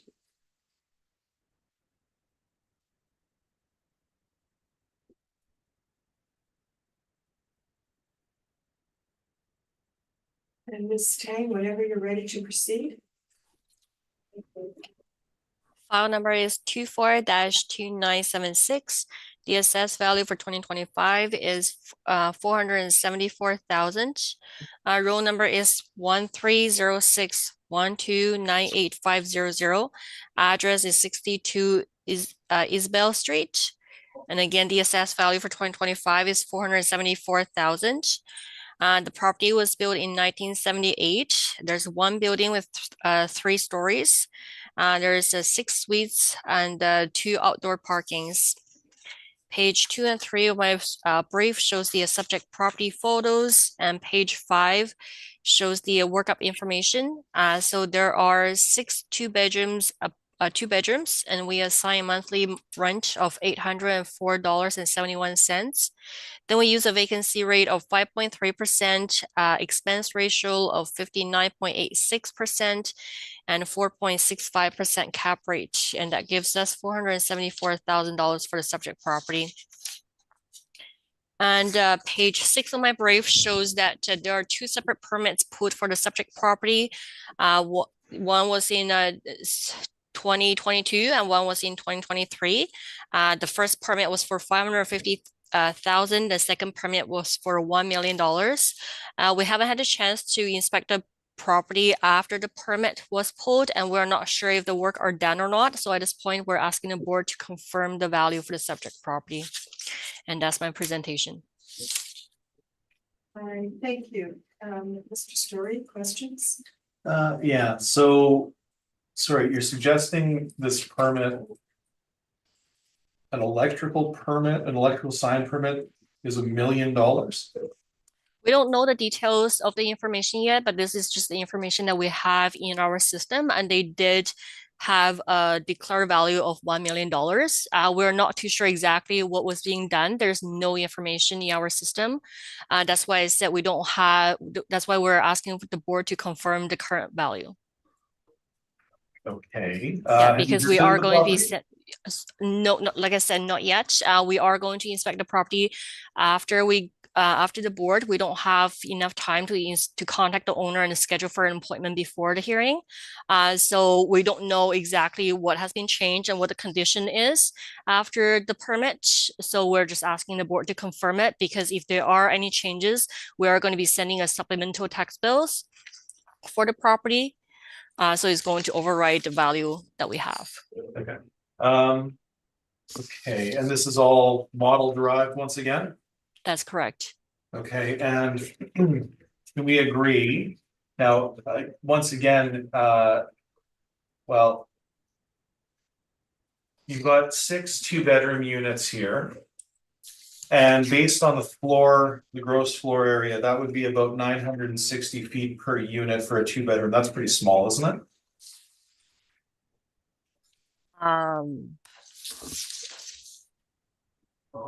I'm sorry, just according to the I guess the floor plan.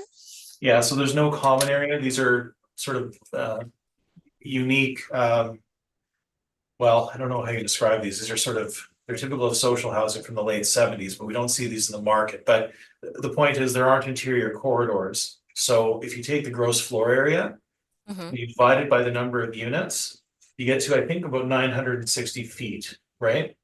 That's correct. Okay, and isn't that fairly small for a 2-bedroom unit from your experience? I think it's common for this area. Okay.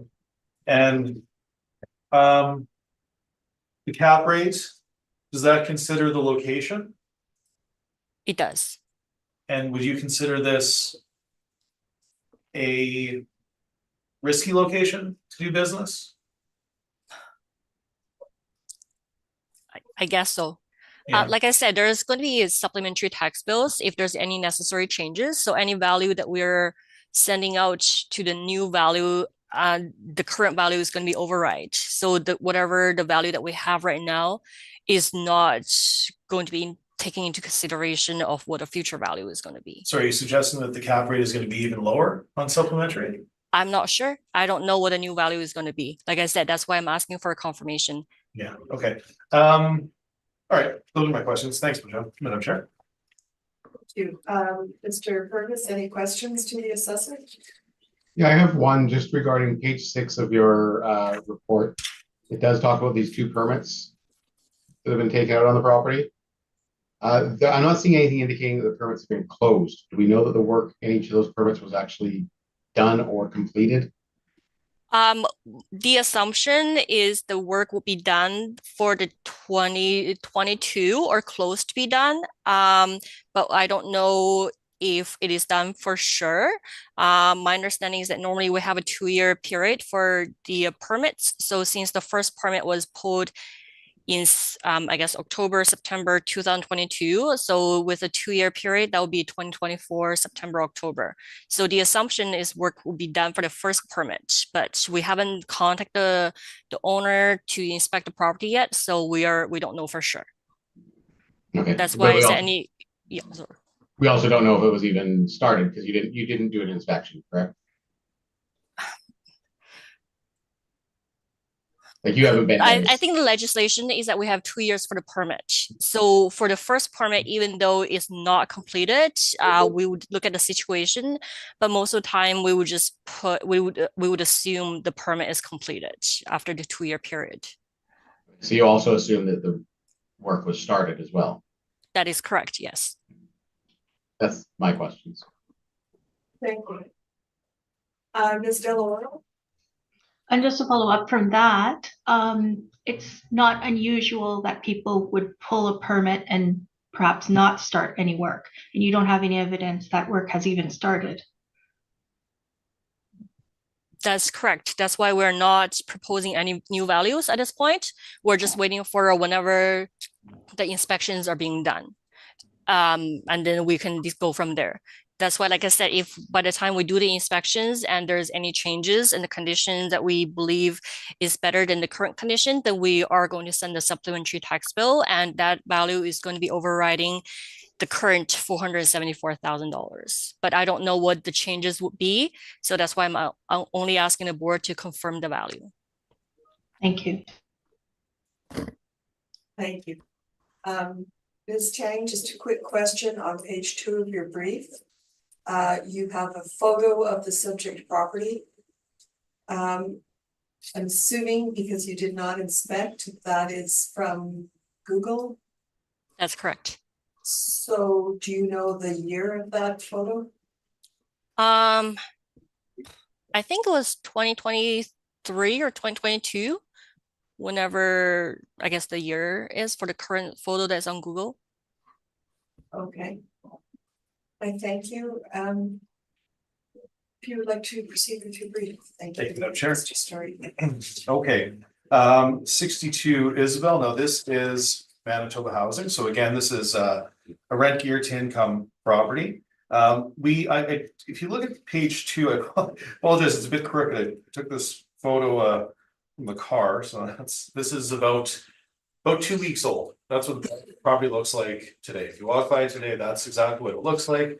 They've had an exterior refresh. Now, the assessor is threatening that anything we do here today will be overwritten by a sup, but I would suggest to you that anything we do here today should inform the supplementary. The board's order should be honored. So and we have considered the fact that there has been an exterior refresh to this property, as well as the property on Furby. They're virtually identical. They're a type of property that we don't typically see as market rentals, but you've seen them in some areas of town, let's say, that are where we have social housing, these smaller builds that are again, they're not typical of market, but they are indeed purpose built to house families, and generally I think I can warrant that many of these are in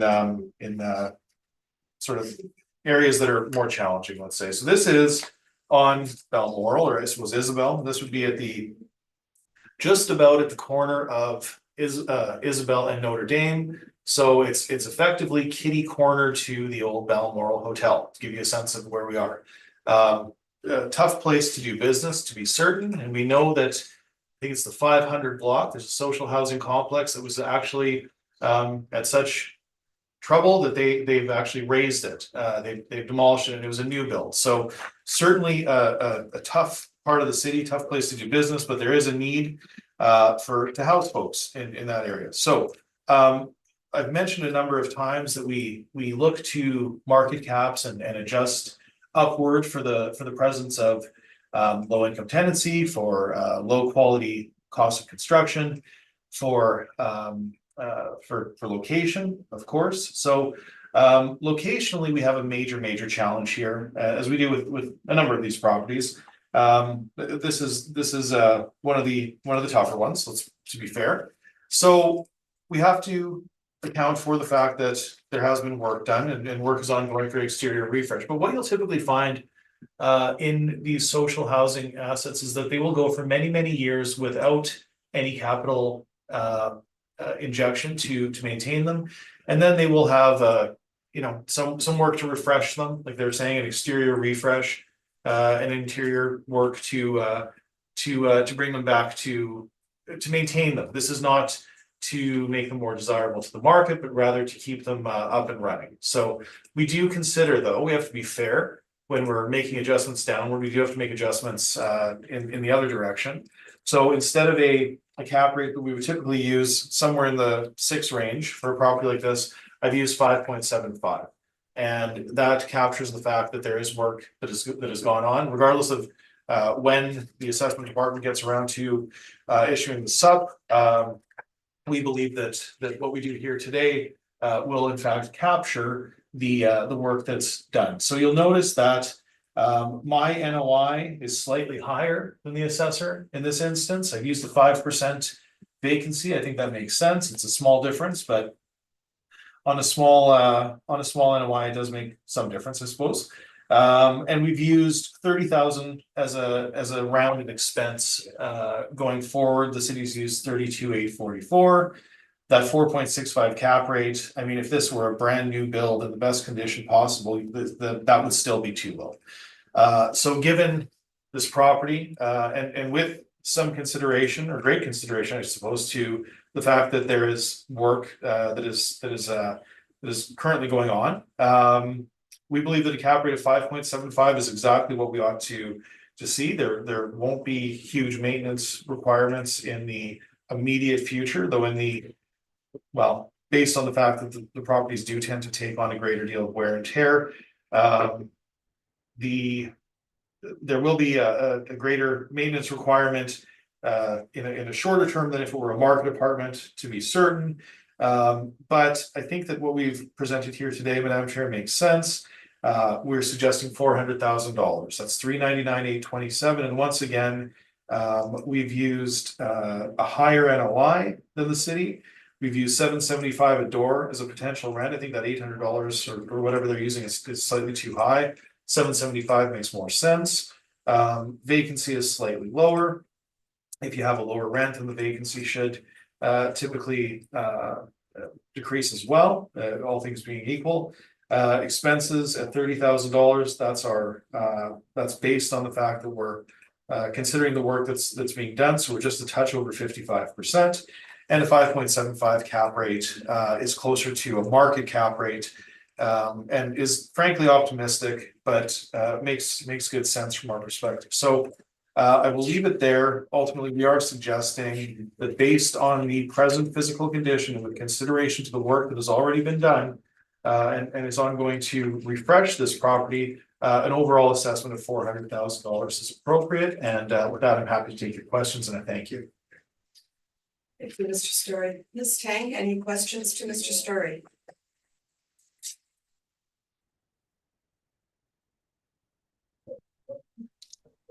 I don't have any questions. Thank you. And Ms. Valora? No, I don't have any questions. Thank you. And Mr. Curtis? I don't have any questions, thanks. I also have no questions on this property. So we can proceed to our last item, which is number 6 at 855 Irving Street. Ms. Tang, whenever you are ready. File number is 24-3303. Roll number is 1306148550. Address is at 855 Furby Street, and the assessed value for 2025 is $478,000. The property was built in 1978, and there's one building with 3 stories. And again, it has 6 units and 2 outdoor parkings. And page 2 shows that the subject property photos and locations, and page 3 shows the permit as well from 2023. And we do need to inspect the property, and if there's any changes in value, we would have to send a supplemental tax bill. Page 5 shows the income workup, and there are 6 2-bedrooms, and we use a $774.71 for the rent, and then we use 5.3% vacancy, 58.86% expense, and 4.55% cap rate. And that's my presentation. All right, thank you. And Mr. Story, questions? Yes, indeed. Ms. Tang, can we agree that this property and the property on Isabel are virtually identical physically, save for the fact that they're on different streets, but these are virtually identical properties, correct? I guess so. I didn't inspect the property, so I'm not too sure. Okay, but if you just look at the number of buildings, number of stories, year built, number of suites, they're built at exactly the same time. If you look, they're virtually identical. I mean, you could not find a better comparable for for each of these buildings than one another. Is that not a fair comment?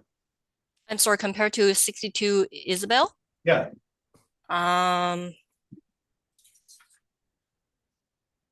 Yeah, they look pretty similar to each other. Okay, so then why does the model produce different outputs when valuing them? Um,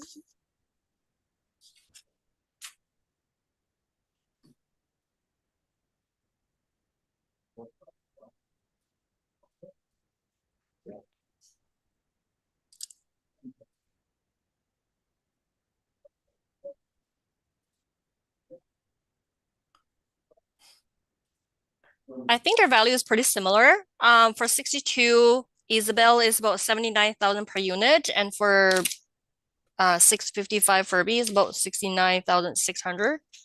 So Right, so in why my are they opinion, different?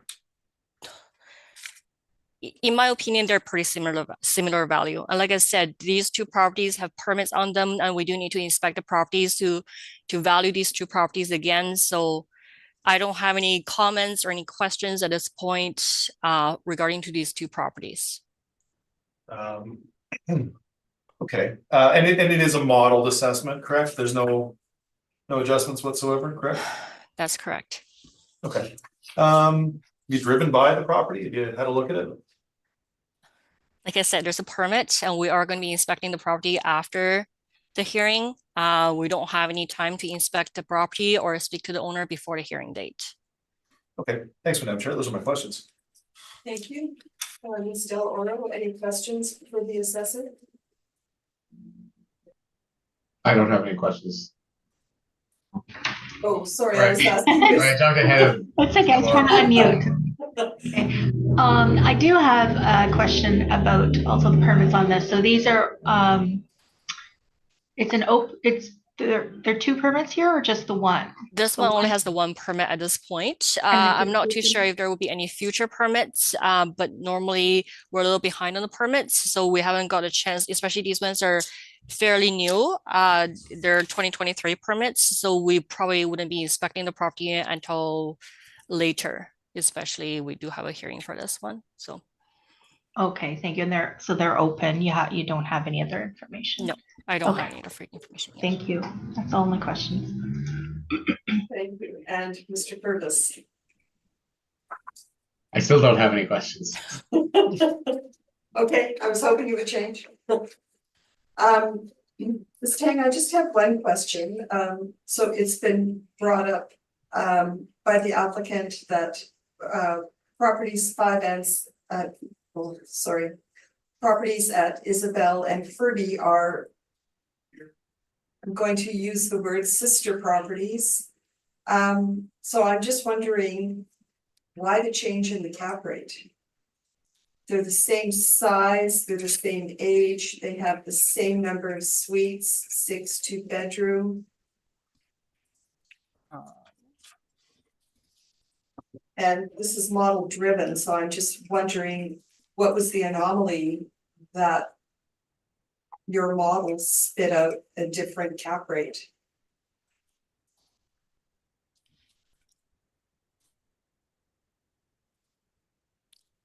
I'm not too sure. The only thing I can think of might be location, but I don't really know how far these two properties are away from each other, so I can't really say for sure.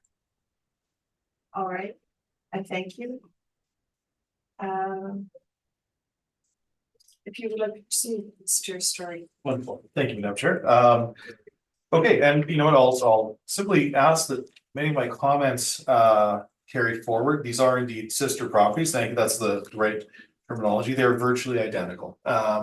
In terms of location, I would suggest to you that you have all of the same concerns in the 800 block of Furby that you would at close to the corner of Notre Dame and Balmoral or Isabel rather. So from our perspective, they're exactly the same. They're virtually identical. I visited the property once again. I believe that would be my photo on page 2 that I took. So and you can see the tie back wrap where they're working on the siding. Now we have assessed, or we have provided a evaluation for your consideration today, Madam Chair, that considers that work has indeed been done. We have major concerns with the type of building, the construction type, the quality, let's say. The location is an issue. The suite mix is not ideal, is rather built by policy and not by market factor. And we have a relatively advanced age of 1978, so we've got 46 years there. So if the regular expected useful life of a apartment property like this on the market is somewhere between 50 and 60 years, and then we have one that takes on a great deal of wear and tear, then we should expect that there's a requirement for some refresh work to the exterior to maintain these properties and to continue to provide housing for low-income folks in the neighborhood. So ultimately, we have provided you with the exact same workup. They're identical. There's no reason to use a different rent, a different cap rate, or any such thing. So on page 22, you'll see that my workup is exactly the same as the property on Isabel. We should expect from a market's perspective to expect the same rent. We've used a 5% vacancy once again.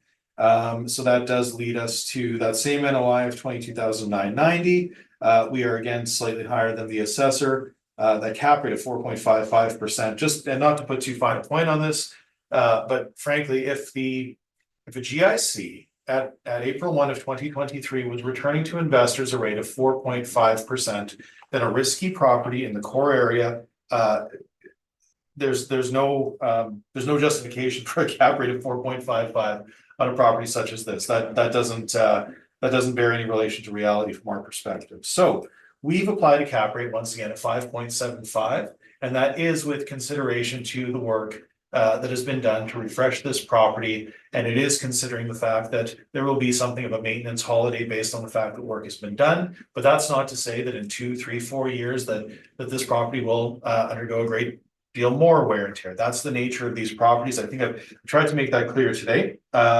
Ultimately, we are suggesting a value of $400,000 for this property. It is identical to the previous property. They should have the same assessment. They are sister properties, as Madam Chair, as you've pointed out quite right. Balance of the brief once again is the supporting documentation informing our position, the leading decisions from the municipal board that suggests or orders that social housing ought to be applied a cap rate premium above market based on the fact that they do represent a riskier investment to investors. We have to consider these leading board orders. They're there for your perusal.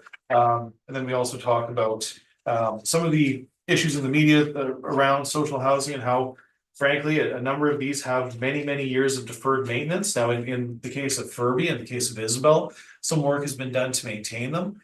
But that is not to be confused with a translation or a direct translation to market value, but rather policy decision at this point to refresh these properties so that they continue to be viable and provide the shelter resource for these folks. They're not meant to compete on the free and open market. We think a value based on what we supported here at $400,000 is quite fair. We're quite confident that would be an optimistic view in the eyes of the market, but it's well supported. So with that being said, Madam Chair, we respectfully submit that a value of $400,000 is appropriate, and with that, I'm open to your questions, and thank you. Thank you. Ms. Tang, any questions?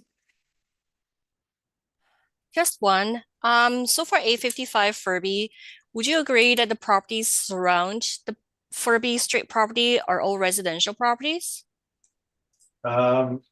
Yeah, there's residential. There's also residential on that stretch of Isabel, as well as a little bit of commercial. But they're, in terms of locational external factors, they would be very, very similar. Or would you agree that if a property is surrounded by commercial properties, it would impact the cap rate since the other properties is only surrounded by residential properties? Sorry, which one is only surrounded by residential? 855. It's not only surrounded by residential.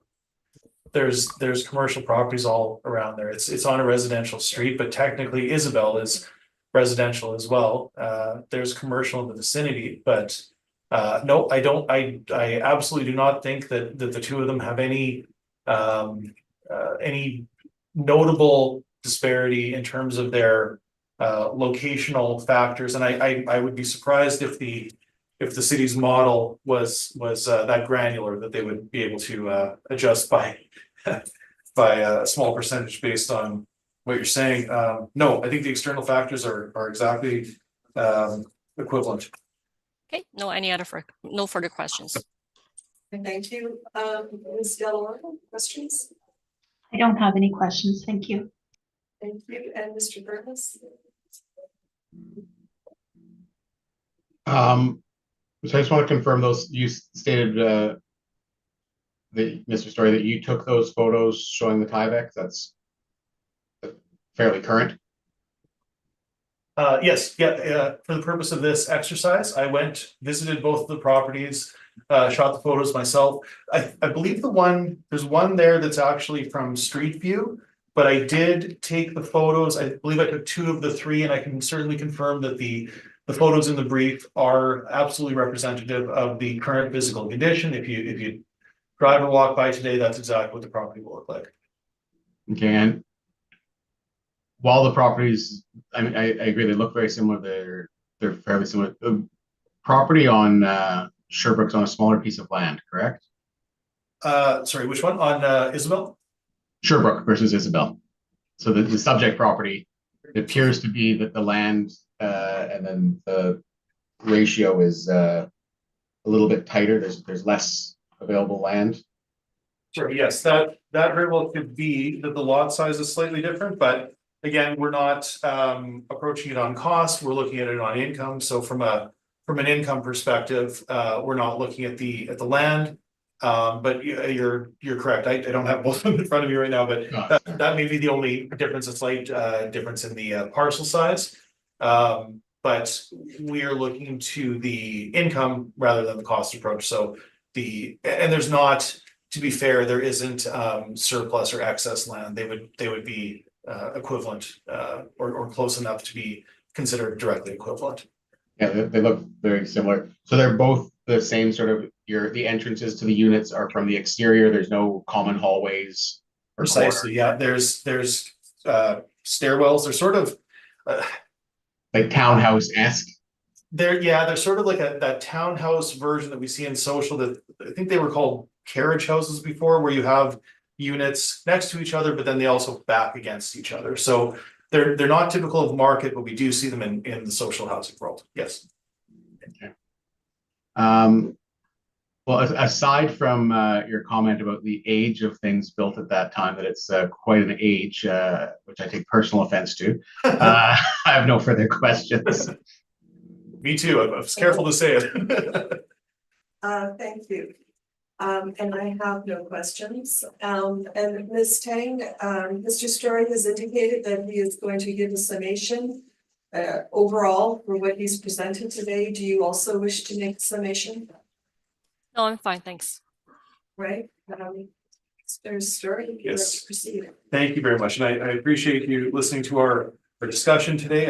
Very much appreciate the opportunity to discuss these properties with you. So ultimately, for the most part, we're talking about cap rates, and we're talking about how we ought to treat income limited properties, social housing properties. So we've provided you with a number of, well, the standalone study that indicates our sales, that would indicate what we consider the baseline for the market. Those are also supported by the brokers. I have to point out once again that the city has not provided any calculations whatsoever. We cannot see how they've arrived at their cap rates. We don't know what was inputted in the model. We don't know what assumptions were made. It's all quite mysterious at this point. So, you know, the onus of proof is on the assessor, and frankly, I don't think by not providing any calculations and by not being forthcoming with that they've met that standard. Further to that, everything here has been modeled. Once again, Altus has provided you with a fairly lengthy study. We've laid bare all of our assumptions. We've talked about the cost of borrowing. We've talked about the different factors that go into the cap rate, and we've provided you with, I think it's a very thorough snapshot of the multifamily market as of the reference date. And then once again, we do believe that we have to follow the orders of the municipal board. They're well established, and it's supported by the leading methodology from the Appraisal Institute that suggests that income limited or social properties, social housing properties ought to be adjusted from a cap rate perspective in a way that is commensurate with the inherent risk of these properties. So once again, any investor who is looking to purchase a property like this would require a higher yield. So the cap rate is the rate of return. If we can all agree that these properties that are older, that are income limited, that have a low income tendency, that are in challenging parts of town, would require or would be considered a riskier investment than those that are not, then we have to capture that somewhere. And the precise point in our valuation where we capture that is in the cap rate. So ultimately, we feel very, very supported with the cap rates that we've provided here to you today. They're not modeled, they're based on our analysis. And we would ask that they be given weighted consideration on that basis. And once again, I thank you very much for your time today. And thanks again. Thank you. Ms. Tang, I would just like to say thank you for your presentations this morning on your briefs. Also, Mr. Story, to you, thank you. And we have heard all the items on the docket this morning, and this hearing is adjourned. Thank you. Thank you.